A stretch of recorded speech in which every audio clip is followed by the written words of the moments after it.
Hai, Assalamualaikum dan salam sejahtera. Saya ingin berkongsikan kepada anda satu perkara mengenai kepentingan dalam mempercepatkan perlindungan takaful ni. Sebab ramai yang saya jumpa sama ada ejen ataupun individu-individu yang dah plan nak ambil insurans sebenarnya atau takaful untuk tujuan perlindungan, contoh kemalangan, kematian, medical. Tapi kadang-kadang mereka terasa macam nak delay, nak fikir dulu, dan ada yang juga terfikir macam tak nak keluarkan duit, ataupun ada yang fikir macam rugi kan, keluarkan duit, dan ada yang ada simpanan kan, mereka ada simpanan tapi dia rasa macam rugi keluar duit insurans ni untuk bayar insurans ni ataupun takaful ni. Saya ingin kongsikan kepada anda secara analogi mudah kan.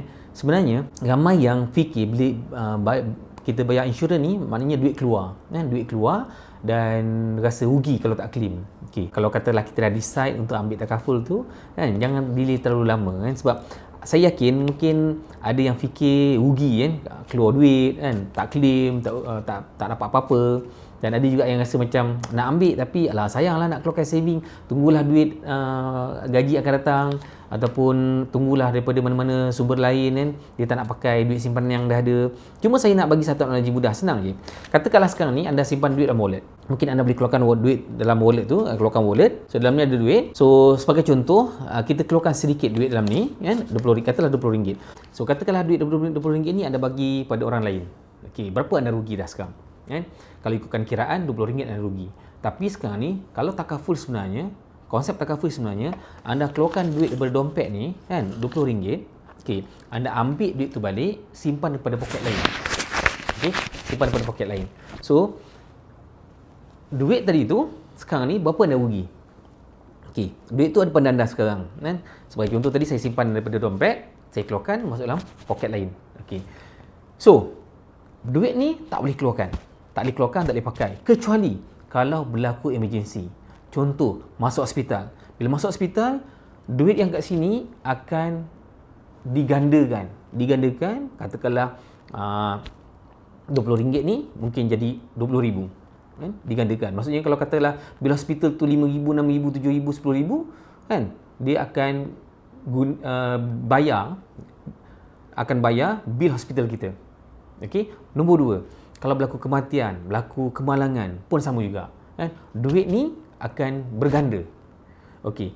So sekarang ni just imagine duit tu ada pada anda kan, kalau berlaku apa-apa, duit yang dalam dompet ni kita tak perlu keluarkan.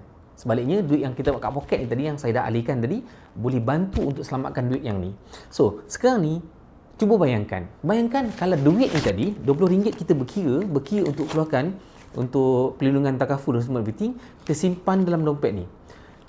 Risiko tetap berlaku, mati, lumpuh, accident kan, kena pula musim-musim perayaan, memang banyak sangat kemalangan, almost every day keluar paper.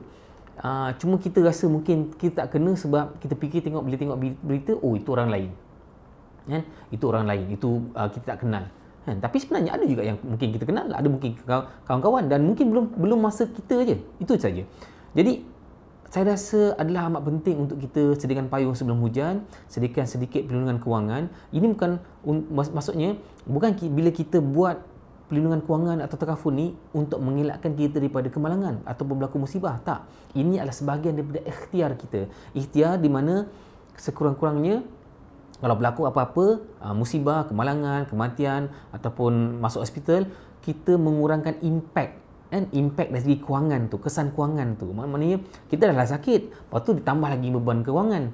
So kalau kita ada perlindungan takaful, sakit memang sakit kan, musibah memang musibah, tapi impact daripada beban kewangan tu dapat dikurangkan.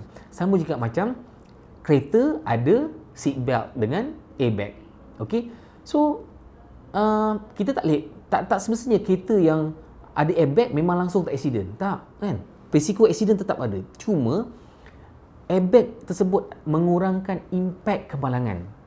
So kalau kereta yang tak ada airbag compare dengan kereta ada airbag, so kereta yang tak ada airbag mungkin impact kemalangan lagi teruk. So sama juga dengan takaful ni, sebenarnya bukan untuk elakkan kita daripada tak kena ditimpa musibah, cuma dia mengurangkan impact kewangan disebabkan musibah tersebut.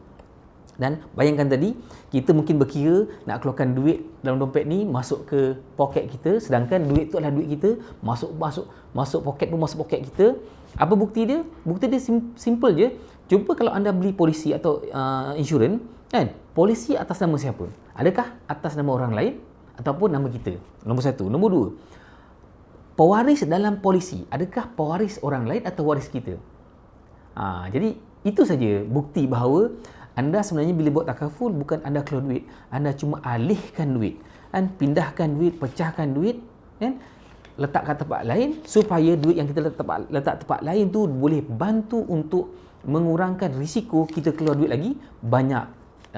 Contoh, kita ada saving, kita tak ambil takaful, tiba-tiba berlaku kemalangan ataupun sakit masuk hospital, habis semua duit simpanan digunakan untuk biaya kos hospital. Okey, mungkin ada orang cakap, cik, kalau masuk hospital boleh pergi government. Betul, tapi untuk hospital government, saya baru-baru ni saya settlekan satu claim, kan, patah tangan dan patah tulang belakang lari. So plate untuk support tulang belakang dan tangan kos dia dekat 5-6 ribu. Kena bayar dulu pada company yang supplier tu dan tunjukkan resit pembayaran pada hospital, barulah hospital boleh buat. Bahasa mudah macam ni lah. Kalau kita pergi macam contoh macam repair kereta, kan, pomen boleh tolong pasang, kan, doktor boleh tolong pasang, spare part you cari sendiri. So sama juga hospital government, dia tak akan bayar you punya spare part, kan, dia tak akan bayar besi ataupun equipment yang diperlukan untuk kita punya rawatan. Dari segi rawatan, treatment ataupun ubat mungkin dia bagi percuma untuk hospital kerajaan. Untuk hospital private, anda pun tahu memang semua kena bayar sendiri. So itu saja, kan, bahasa mudahnya.